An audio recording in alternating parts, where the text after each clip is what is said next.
Hello all, this is my demo slam on PhET interactive simulations, and this is out of Colorado, and it's all interactive simulations for both science and math, and I have used more the science part of it.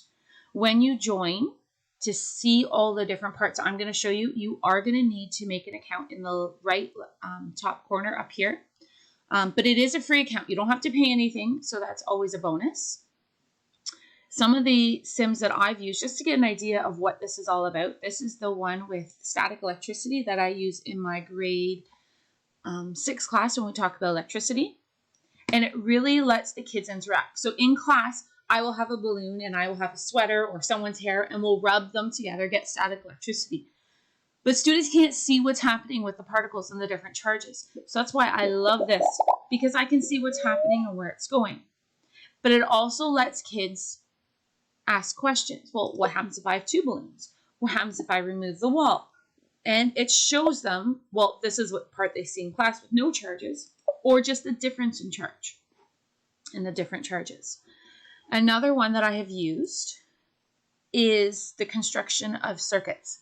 Now, this program does not upload or compatible with Google Classroom. So what I've done, because we are a Google school, is I have the students, I link it to them in Google Classroom, and then they take screenshots of everything, and then they just paste the screenshots into their assignment. And that has worked so well. So this one works really cool because the students can move things around and they can make their own circuits.